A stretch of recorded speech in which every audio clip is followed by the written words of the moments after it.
মহিলাদের দেনমোহর। এই দেনমোহর সম্পর্কে গ্রাম দেশে বা বিভিন্ন অঞ্চলে বিভিন্ন ধরনের মতবাদ দিয়ে থাকেন স্থানীয় কিছু কি বলবো, তারা নিজেকে আইনজীবীর চেয়েও বড় মনে করে।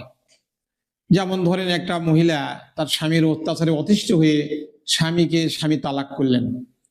তখন বলতেছে যে না, তুমি আর দেনমোহর পাবে না, তুমি স্বামী তালাক করে ফেলে দিছো, আর পাও নেবার। আইনের বিধান মতে স্বামী তালাক করলেও সেই মহিলা দেনমোহর পায়, দেনমোহর পাবে উইথ ইদ্যৎকালীন খরপোশ পাবে। সে যদি ধরে সে 1 লক্ষ টাকা দেনমোহর থাকে, সে মিনিমাম 1,15,000 টাকা সে পাবে।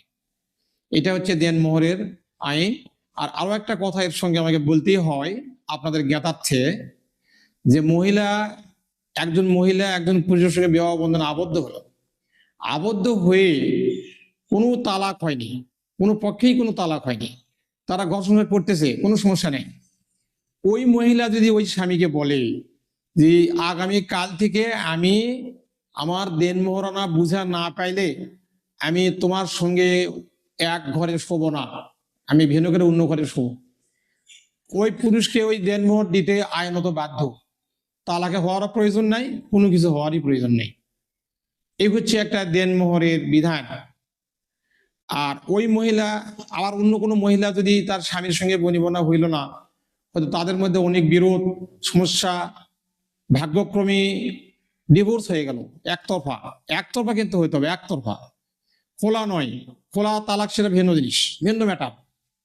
যদি ডিভোর্স হয়ে গেল, হয় স্বামী স্ত্রীকে একতরফা তালাক করলো, অথবা স্ত্রী স্বামীকে একতরফা তালাক করলো।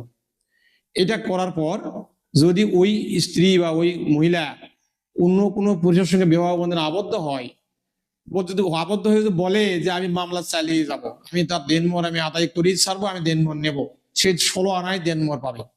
আদালত কোনো কার্পণ্য করবে না, তাকে দেনমোহরটা দেওয়ার জন্য রায় দিয়ে দিবে এবং সে দেনমোহর পাবে।